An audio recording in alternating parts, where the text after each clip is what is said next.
Hi అందరికీ నమస్తే అండి. శైలజాస్ మ్యాజిక్ కి స్వాగతం. ఈరోజు మనం దోసకాయ బంగాళదుంప కర్రీని ఎలా తయారు చేస్తారో చూద్దాం రండి.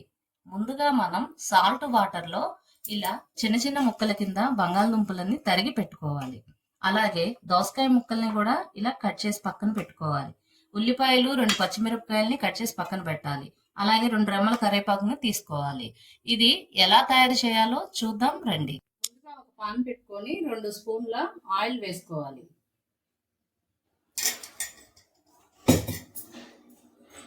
ఆయిల్ హీట్ అయిన తర్వాత ఒక అర చెంచా జీలకర్రని వేసుకోవాలి.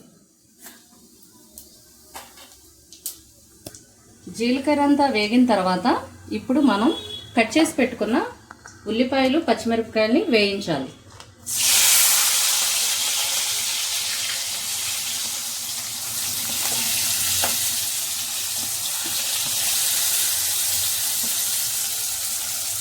అలాగే 2 రెమ్మల కరివేపాకును కూడా వేయించాలి.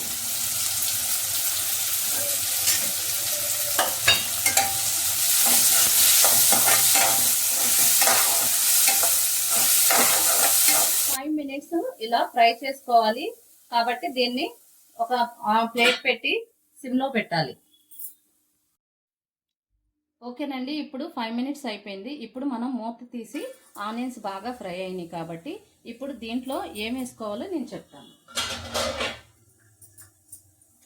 ఒక హాఫ్ స్పూన్ పసుపు వేసుకోవాలండి. ఇలాగా వేసి వెంటనే ఈ విధంగా కలుపుకొని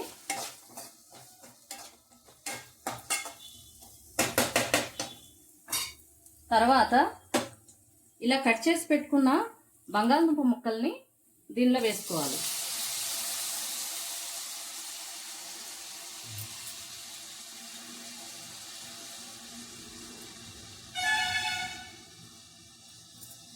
ఈ ముక్కలన్నీ ఇందులో వేసుకున్న తర్వాత ఒక 5 నిమిషాలు మనం బాగా కుక్ చేయాలి.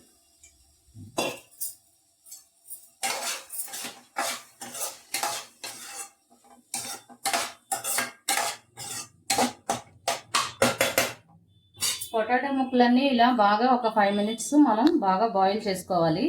వెంటనే బంగాళదుంప ముక్కల్లో దోసకాయ ముక్కలు వేయకూడదండి, ఎందుకంటే పులుపుకి బంగాళదుంప ముక్కలన్నీ ఉడకవు. కాబట్టి ఇది ఒక 5 మినిట్స్ బాయిల్ చేసిన తర్వాత అప్పుడు మనం దోసకాయ ముక్కల్ని వేసుకుందాం. ఇప్పుడు 5 మినిట్స్ అయిపోయింది. మనం ఇప్పుడు బంగాళదుంప ముక్కలు బాగా ఉడికేయలేవో చూద్దాం.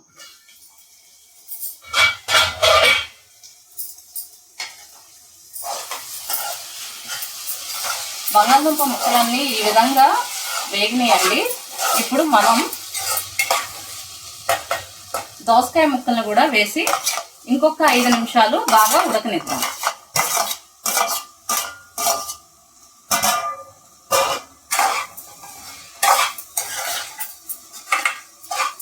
నేను ఈ బంగాళదుంప ముక్కలు దోసకాయ ముక్కలు కలిపి ఇలా ఈ విధంగా ఉడకనిస్తున్నానండి. టమాటోస్ ఏమీ వేయట్లేదండి, ఎందుకంటే ఆల్రెడీ దోసకాయలో పులుపు ఉంటుంది కాబట్టి టమాటాలు అవసరం లేదు దీనికి.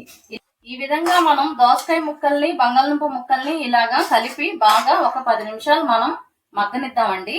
నేను ఇందులో టమాటాలు ఏమీ వేయట్లేదు, ఎందుకంటే ఆల్రెడీ దోసకాయలో పులుపు ఉంటుంది కాబట్టి టమాటోస్ అవసరం లేదండి దీనికి. ఈ విధంగా మనం వేసి ఒక 10 నిమిషాలు సిమ్ లో పెట్టి మనము మూత పెట్టి ఇలా మగ్గనిద్దామండి.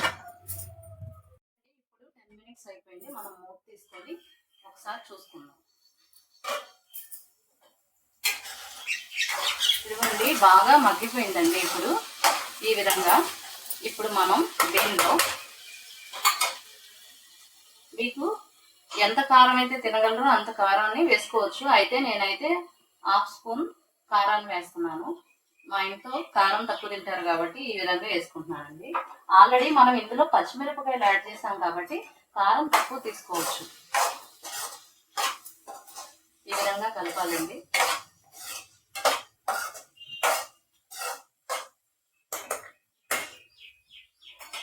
ఇప్పుడు మనం ఇందాక ఆల్రెడీ ఒక హాఫ్ స్పూన్ సాల్ట్ వేసాం కదండి. ఇప్పుడు మనం రుచికి సరిపడా ఇంకొంచెం హాఫ్ స్పూన్ సాల్ట్ను యాడ్ చేస్తున్నాను.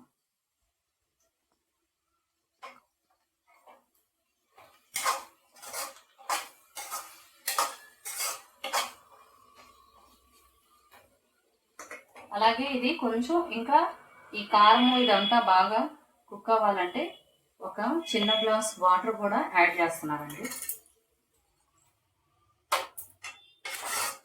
ఈ విధంగా వేయడం వల్ల ఏంటంటే ఆనియన్స్, పొటాటోస్ అలాగే దోసకాయ ఇవన్నీ బాగా కుక్ అవుతాయి.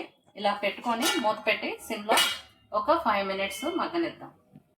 మూత తీసి మనం మళ్ళీ కొంచెం కొత్తిమీర కూడా ఇలా వేసి బాయిల్ చేద్దామండి. ఇంకా టేస్ట్ వస్తుందండి. ఈ కర్రీ కొత్తిమీర వేయడం వల్ల ఇంకా రుచి వస్తుంది కాబట్టి ఒకసారి కొత్తిమీర కూడా వేసి ఇలా కలుపుకుందాం. ఒక 2 minutes అండి. 2 minutes తర్వాత కర్రీ ఎలాగో ప్రిపేర్ అయిపోతుంది. అయిపోయింది. ఇప్పుడు మనకి కర్రీ కూడా ప్రిపేర్ అయిపోయి ఉంటుంది. మనం ఒకసారి మూత తీసి చూద్దాం. చూడండి కర్రీ అంతా చక్కగా ఎలా కుక్ అయిందో. మొత్తం కర్రీ అంతా ప్రిపేర్ అయిపోయిందండి. దీన్ని మనం తీసి సర్వింగ్ బౌల్లో సర్వ్ చేసుకుందామండి. మనకి వేడి వేడి బంగాళదుంప దోసకాయ కర్రీ అయితే రెడీ చేసుకున్నామండి. ఈ విధంగా మనం సర్వింగ్ బౌల్లో తీసుకున్నాం. ఈ వీడియో మీకు నచ్చినట్లయితే లైక్ చేయండి, షేర్ చేయండి, సబ్స్క్రైబ్ చేయండి.